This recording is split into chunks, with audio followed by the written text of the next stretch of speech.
this isn't working out. It's been 8 months, and it's been a great 8 months. It really has. We've done everything. I mean, I can't think of anything we haven't done. But you've kind of let yourself go. And I know that sounds mean, but I'm seeing it all over social media, everywhere. There's just so many others doing it better, and I think it's time. I think it's time I move on. What do you think? It's not you. Well, yeah, it's you.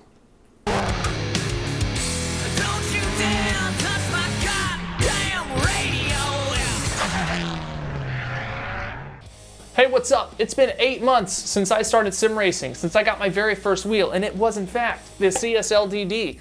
In case you haven't seen it, I'll link my first week impressions of this, but this is the 8-month impression. She's been a good wheel, but some problems have arisen. And yes, it is a she, I checked. You can clearly see.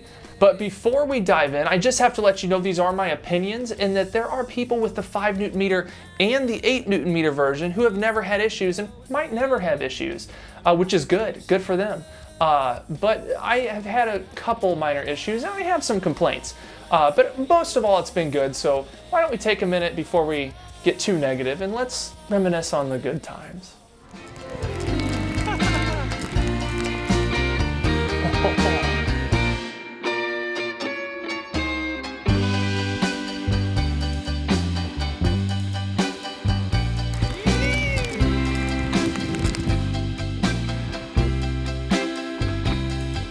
Look at that, the banana bread's done.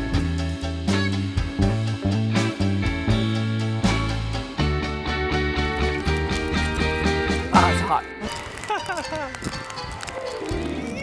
Wasn't that magical? So while we're on a positive note, let's talk about what's good about the CSL DD and the wheel. It's gonna be a weird thing to talk to you about because I actually just looked on the site and this isn't even available anymore. I was gonna say one of the good things is this is the affordable entry point, but apparently they've done away with it because they're releasing a version with the quick release, version 2, which is all very confusing because the cheapest bundle on their site right now is $700 and it's only compatible with PlayStation and PC. I don't know what's going on, everybody. I just don't. And I know if they're in a sticky situation, and I'm not going to get into the politics of it because I just don't care. I don't even care to look it up, their financial reports or whatever. But it's a weird ecosystem to jump into right now. I don't even know that it really makes sense. And honestly, that was supposed to be positive, and it still turned negative. I don't know what the wheel feels good. The Newton meters feel good. The 5, but I don't even know. It's something to do with trying to get their QR 1, 2, 3, 4, 5, 6, 7 system worked out. So hopefully soon they'll have something more affordable and I can say something more positive about that. Wow, this really took a dark turn. I feel like I've had this conversation before.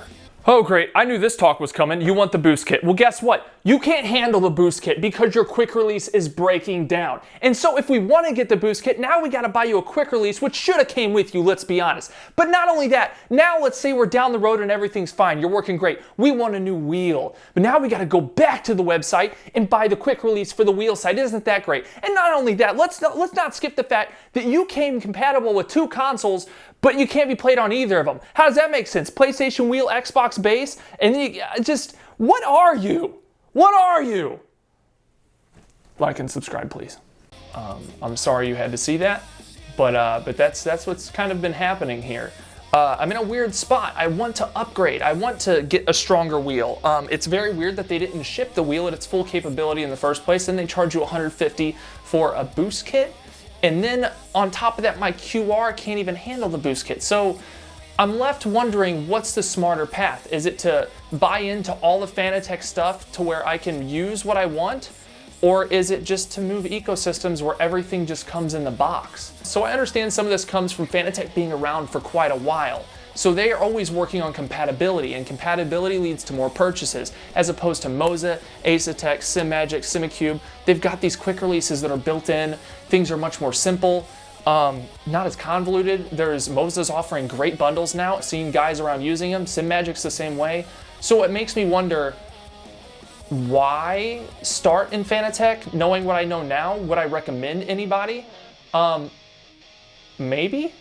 I do have to say that with the thought of changing companies and looking at what all's out there, I've definitely landed myself in some sticky situations.